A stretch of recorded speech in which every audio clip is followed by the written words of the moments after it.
मेरा नाम है जाहिद इब्राहिम मर्चेंट। जाहिद भाई, आज आपने एक पत्रकार परिषद रखी अपने घर पर, कुछ पत्रकारों को बुलाया है, कुछ मामले पे आपको बताना है। तो क्या मामला है, क्या बताना चाहोगे? देखिए, मैंने ना हॉस्पिटल में एडमिट हुआ हूँ। ये फ्रीडम फाइटर हकीम खान, अजमल खान, टीएमसी हॉस्पिटल जो मुमरा में अभी खुला है, एमएम वाली बेटो। एमएम वैली पे जो है। और जब से खुला है वो हॉस्पिटल के अंदर कुछ ना कुछ ट्रेजिडी हो ही रही है। और मैं आज 15 दिन से हॉस्पिटल में हूँ, मैं देख रहा हूँ कि उसके अंदर बहुत सारी मिस गाइड हो रही है, मिस यूज़ हो रहा है, मैनेजमेंट सही नहीं है, स्टाफ जो है वो कम है, स्टाफ से ज़्यादा बाउंसर बहुत है। बाउंसर के एटीट्यूड जो है वो समझ लो हैज़ ए डॉन का एटीट्यूड है उनका, वो नहीं होना चाहिए।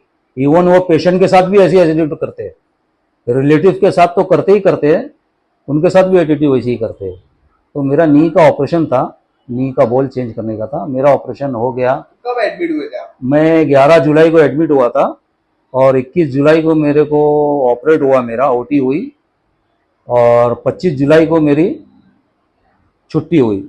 मैं ये बताना चाह रहा हूँ कि जब ऑपरेशन का होता है तो कोई भी हॉस्पिटल में आप जाइए, हॉस्पिटल का ऑपरेशन के टाइम पर डॉक्टर 1 दिन या 2 दिन पहले बोलता है कि भाई आपका ऑपरेशन है, आप प्रिपरेशन रहो, कि पेशेंट को कोई टेंशन नहीं हो, हाइपर नहीं होए। वो पेशेंट बहुत किस्म के होते हैं, हार्ट के होते हैं, दिल कमज़ोर होता है, और कोई को शुगर है, क्या है। तो ये रात को डॉक्टर रात को आती हैं और बोलती हैं मैडम कि आपका सुबह ऑपरेशन है। कौन मैडम, कौन आती? डॉक्टर आते, आरएमओ, अच्छा। रात को आपका सुबह ऑपरेशन है, 2 बजे के बाद आपको खाना पीना कुछ भी नहीं है, पानी भी नहीं पीना है।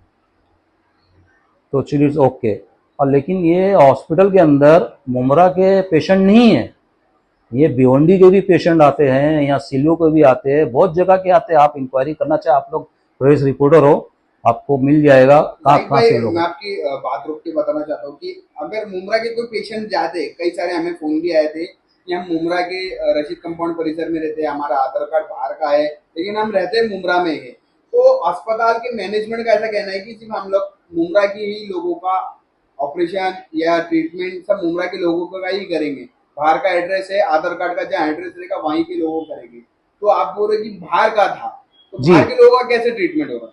अब वो तो मुझे इतना नॉलेज नहीं है ना, हॉस्पिटल है ना, हॉस्पिटल का, हॉस्पिटल तो सबको ट्रीटमेंट करेगी। नहीं, हाँ, हॉस्पिटल का ही बोलना है कि हम बाहर के लोगों का नहीं करते। हाँ, वो मुझे मालूम नहीं है। अगर जिसने आधार कार्ड बताया है वो मुमरा का है और वो रह रहा है बाहर है या बम्बई का है, वो नहीं मालूम। लेकिन जो पेशेंट मेरे साथ हुआ है, मैं जो ऑब्जर्व कर रहा हूँ आज 15 दिन से, उनके पास तो आधार कार्ड भिवंडी का है, उनके पास आधार कार्ड शिफ्ट का है, और उनका अप्रूवल भी आ गया, सब कुछ आ गया, ओटी भी हो गई। तो आपने अब तक क्या क्या देखा आसपास 15 थे वहां पे आप? क्या क्या? मैं देखा वहां पर पेशेंट को कोई प्रायोरिटी नहीं है। Patient is a like a dustbin, एकदम फैक्ट है। कोई रिस्पांस नहीं है। वहां के आरएमओ है, आरएमओ को 3-3 वार्ड दिया जाता है, तो आरएमओ 3-3 वार्ड कैसे संभालेगा? और एक कितने वार्ड, आरएमओ को 3 वार्ड दिए थे? एक आरएमओ को। एक आरएमओ। हाँ, तो एक वार्ड में कितने बेड हो गए एक आपके? एक वार्ड के अंदर ऑलमोस्ट 20 है। 20 बेड मैं मतलब? वार्ड नंबर 8 में था, हाँ। मेरे बेड 20 है और ऑलमोस्ट फुल है। अच्छा, मतलब आप बोल रहे कि 3 वार्ड बोल रहे हैं, एक वार्ड में 20 बीस बीस बेड है। 20 बेड है। तो मतलब एक आरएमओ 60 लोगों को संभाल रहे हैं। संभाल रही है, कोई कभी एक रहती है, कभी कोई दो रहता है। इनके पास शॉर्टेज है, डॉक्टर्स की, आरएमओ की शॉर्टेज है, नर्स की भी शॉर्टेज है। टाइम पर ये लोग नहीं करते, आते ही नहीं है पेशेंट को। अभी पेशेंट कहाँ जाएगा? उन्होंने हॉस्पिटल बहुत अच्छा बना है, फैसिलिटीज जो है पेशेंट के लिए वो भी अच्छी करी है।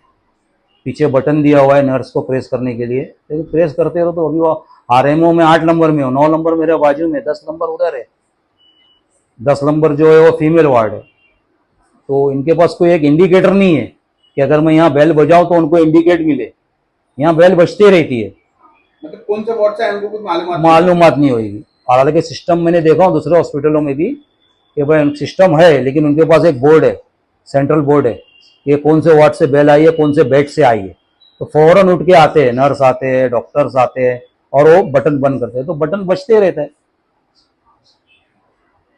ये आप बोल रहे कि आपके साथ में और लोग थे, उन लोगों के साथ मिसबिहेव किया गया। तो क्या मिसबिहेव किया गया हॉस्पिटल के कर्मचारी को? मिसबिहेव का मतलब है कि लोग ओटी जो है ना, रात को 12 बजे बोलते, और सुबह ओटी का टाइम होता है, घर वाले को बुलाते हैं, फिर उसके बाद घर वाले को बोलते हैं आपको खून की हमको खून चाहिए, आपको खून लेकर आना है और अभी लेकर आना है। तो अब पेशेंट का रिलेटिव वो खून लेने जाएगा या हॉस्पिटल में अपने पेशेंट को देखेगा? हॉस्पिटल के अंदर कुछ भी ट्रेजेडी हो सकती है, और पेशेंट का रिलेटिव कोई भी एक हो सकता है, जरूरी नहीं है, और ऊपर आने नहीं देंगे 2 से ज्यादा। और ऐसा चाहे तो पूरा हॉस्पिटल भर जाएगा एक ऑपरेशन के लिए, एक पेशेंट के पीछे, तो कहाँ जाएगा पेशेंट? तो आप प्रिपरेशन कराओ। प्रिपरेशन का मतलब क्या है? ओटी का मतलब क्या है? प्रायोरिटी है वो। पेशेंट क्यों आया हॉस्पिटल में एडमिट होने? आप 2 दिन पहले बोलो। मैं तो ये भी देखा हूं कि 2 दिन पहले वो बोल रहा है बंदा, उसका मुझे नाम मालूम नहीं है, और वो अभी मेरे ख्याल से हॉस्पिटल में है शायद। वो बोल रहा है कि सर मैडम मेरे को ब्लड चाहिए, कुछ चाहिए, नहीं कुछ नहीं चाहिए। और सडनली कल सुबह उनका ऑपरेशन था 25 को, और उनको बोलते आप ब्लड लेकर आओ, और ब्लड का सैंपल देते और बोले आप वहां जाके देकर आओ। और ब्लड के लिए अमरनाथ, डोंबिवली, थाना, यहाँ जाना पड़ेगा। और या ऐसा तो वो लोग बोलते हैं। हाँ, वो लोग बोलते, लिख कर देते पेपर, और ब्लड हाथ में नहीं देते, ब्लड आपका इधर आ जाएगा। अब मेरा ये बोलना है हॉस्पिटल से कि जो भी ओटी होती है उसके अंदर स्पेयर के अंदर हर ग्रुप का ब्लड अवेलेबल होता है 101%। इतना नॉलेज में है मेरे को, ऐसा नहीं है कि नहीं होता है। आप ऑपरेशन कर लो, पेशेंट को बाहर निकालो, रिलेटिव को बोलो हमारे को एक ब्लड लगाए, आप एक ब्लड ग्रुप लेकर आओ, 1 पैकेट या 2 पैकेट लाओ, तो पेशेंट लाएगा आराम से। मॉर्निंग में बोलते हैं। और दूसरी चीज मेरे को ये हॉस्पिटल में समझ में नहीं आई कि रात को डिस्चार्ज देते हैं 10 बजे, 9 के बाद इन्हें प्रिपरेशन चालू करते हैं। मेरा देखो ये सभी, ये 9 के बाद सब निकाले। 9 बजे वो नीचे से आती है मैडम, और मेरे साथ कल ट्रेजेडी हो गई। जो ये मेरा फॉर्म है डिस्चार्ज पेपर का, ये मेरे को नीचे लेके भेजे और बोले आपको फोटो उतारना है। तो मैं समझा फोटो काहे का उतारना, समझ गया योजना का फोटो है ये, अपना महात्मा फुले ज्योति का कार्ड के ऊपर मेरा ऑपरेशन हुआ है, फ्री ऑफ चार्ज, कोई नहीं चार्ज लगा, ऑपरेशन का कुछ नहीं हुआ। डिस्चार्ज होगा उसके बाद जो मेडिसिन है वो मेरे को लाना पड़ेगा। तो इसके लिए मेरे को नीचे लेके गए।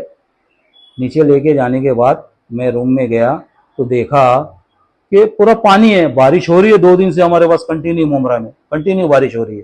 तो मैंने सर से पूछा, डॉक्टर भी वहां बैठे थे, बोला सर ये आप विंड सेटर इधर रखे हो सबका, और देखो पानी कितना फ्लोर में, टाइल्स चिकनी है। किसके विन सेटर थे? पब्लिक जो आती है, पेशेंट के रिलेटिव उनके थे या नहीं, स्टाफ के थे, स्टाफ के थे। वो 4 स्टाफ थे वहां पर, वहाँ स्टाफ के थे। उनको बोला, वो एक्सेप्ट नहीं करे, बोले नहीं नहीं। बोला मैडम सर मैं एक तो ऑलरेडी ऑपरेट कर चुका हूँ नी रिप्लेसमेंट, अगर यहाँ मैं पैर रखता हूँ, इन केस मैं पैर स्लिप हो गया तो दोबारा ऑपरेट मेरे को करना पड़ेगा।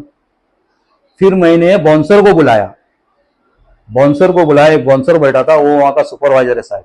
मैं बाउंसर को बोला देखो सर ऐसा ऐसा है। अरे बोले हमको नहीं मालूम। बोला आपको कैसे नहीं मालूम? पेशेंट के रिलेटिव को आप छतरी अंदर लेके जाने देते नहीं हो, और स्टाफ को विन सीटर तुम अंदर जाने दे। हालांकि जो भी स्टाफ है, जो भी डॉक्टर है, उनके पास एक क्वार्टर है रूम चेंजिंग का, ड्रेसिंग रूम का, उनको एक कैबिनेट दिया जाता है, जहां तक का मेरा नॉलेज है। उनको वहां ड्रेस चेंज करके वो फिर आते ड्यूटी पर। अरे बोले हमको मालूम नहीं है। बोला आपको मालूम नहीं है? मेरे पेशेंट के, मेरे रिलेटिव के 3 छतरी यहाँ से चोरी हो गई। अब 300 रुपए के लिए मैं आपसे झगड़ा करूं? रूल सबके लिए एक रखो ना, यहाँ भेदभाव क्यों है? पेशेंट है हम लोग।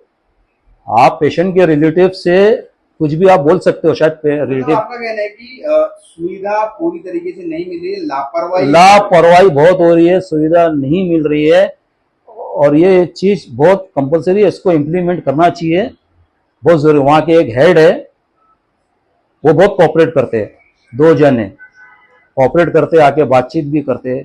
अब मेरे साथ जो मेरे बाजू में था 15 दिन से, वो मेरे से पहले से एडमिट है, बच्चा है 28 साल का, वो भिवंडी में रहता है।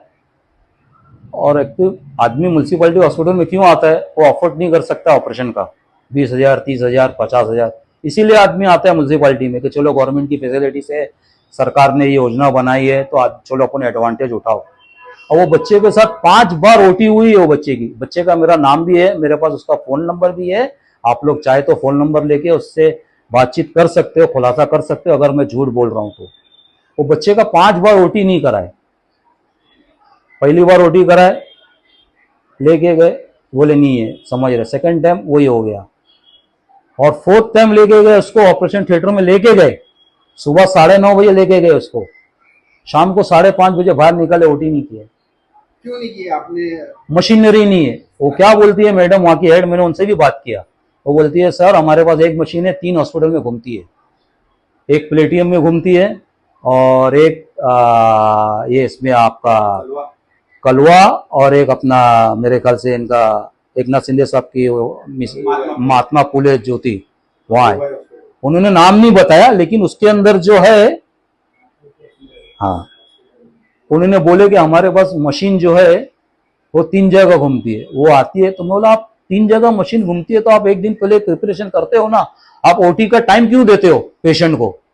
पेशेंट अगर ब्लड प्रेशर है, पेशेंट हार्ट का कमजोर है, पेशेंट बीपी का है और शुगर मरीज है, आप उसको भूखा रखोगे, ऑलरेडी शुगर डाउन हो जाएगा, मर जाएगा पेशेंट आपके ऑपरेशन से पहले। नहीं, इसमें भी कहीं ना कहीं लापरवाही बढ़ती है। लापरवाही 100% पेशेंट के साथ लापरवाही है। और डॉक्टर से इसमें 2 न्यूज वायरल हुई थी, एक तो पेशेंट के साथ में जो बिहेव है उसको लेकर के जी काफी रूडली बिहेव करते हैं। हाँ, रूटली बिहेव, ये तो 100% वहां के आरएमओ। वहाँ के साफ सफाई को लेकर के आपने वहां जाके क्या देखा? साफ सफाई मैंने देखा एक नंबर है, साफ सफाई में मेरे को कुछ नहीं हुई, कभी 19-20 तो हर जगह होती है। क्यों? वहाँ ऑल मोस्ट ऑफ ऑल जो है ना स्टाफ के बहुत कमी है। स्टाफ जो स्टाफ है वो एजुकेटेड है कि नहीं, अनट्रेनर है। जितने भी नर्स है ट्रेनर है, जितने आरएमओ है वो सब डिग्री है बोले, जितने नर्स है वो सब ट्रेनर है। 6 महीने के लिए आते, ट्रेनिंग करते, एग्जाम देते, नर्स का सर्टिफिकेट आ जाता है उनके पास। लेकिन वे सब सिर्फ गवर्नमेंट हॉस्पिटल के अंदर ट्रेनर को रखे। ये देखो फ्लो नहीं मिलता उनको, नस नहीं मिल रही है। अब मेरी चमड़ी कौन सी है देखो, इधर कितनी नस है, लेकिन इनको नस ही नहीं मिलती है क्योंकि वो ट्रेनर है। फिर उसके अंदर वेल ट्रेनर भी है, सेटअप वाले सर्टिफिकेट वाले भी है, फिर वो आती है वो नस ढूंढती है। और इनके जितने भी कोई वहां के डॉक्टर भी अगर कोई विजिट पे आते हैं ना, वो फ्लू लगा के जाते हैं, वो भी मैंने देखा हूं। डॉक्टर जितने सर्जरी वाले हैं ना नंबर 1 है, डॉक्टर का कोई इशू नहीं है। एक डॉक्टर को मैंने देखा, वो देखी ऐसा हो रहा है, वो आई हटी, भाई उनको मिल गया नस, आराम से फ्लू लगाई और उनका आईवी चालू हो गया। सर मैं एक आखिरी सवाल पूछना चाहूंगा। शहर के कई नेता, कई पार्टियों के नेताओं ने वहां पर मीटिंग ली इसी सब सुविधाओं के लिए। हाँ, क्या वो सक्सेस हुए मीटिंग लेकर? क्या वहां पर सुविधा सुधरी है? क्या अभी भी वही हाल है? अभी भी वही हाल है। नेता लोग का क्या, मैं चाहता नहीं हूँ कि खुदा ना खास्ता कि हॉस्पिटल बंद हो जावे। ये पॉलिटिक्स के चक्कर के अंदर मेरे को ऐसा होप होता है, उसके चक्कर के अंदर हॉस्पिटल के अंदर ये सब ट्रेजेडी हो रही है। और कोई नेता आता भी नहीं है, 15 दिन से कोई नहीं आया। चलो नेता का अलग काम है, लेकिन वो कोई को भेजे, विजिट करे। मैं सरकार से, महाराष्ट्र सरकार से, देवेंद्र फडणवीस सर से, एकनाथ शिंदे साहब से और हमारे अजीत दादा पवार साहब से, प्लीज हॉस्पिटल के ऊपर आके एक इंक्वायरी करिए। पेपर वर्क नंबर 1 है, दिन में 2 बार आते, पेपर लिख कर जाते, आपको कोई तकलीफ है, आपको कोई ने पैसा मांगा, आपको नाम दीजिए, अब हम ये कर देंगे। नहीं सर, कोई पैसा नहीं मांगा, हम फ्री में आए तो पैसा क्यों देंगे? हॉस्पिटल में जाते हैं प्राइवेट में, लेकिन यहाँ कोई पैसा हमने नहीं दिया। बस ये 2 चीज मेरे लिए बहुत जरूरी है। रात को डिस्चार्ज मत दो, पेशेंट लोकल नहीं रहता है। 10 बजे आप डिस्चार्ज दे रहे हैं तो पेशेंट 10 बजे कैसे जाएगा, घर कहाँ पहुंचेगा? मैं तो मुमरा का रेसिडेंट हूँ, रशीद कंपाउंड में रहता हूँ, मैं आ गया 10 मिनट में घर पे। दूसरा पेशेंट को तो रात को ओला करके घर पे जाना है।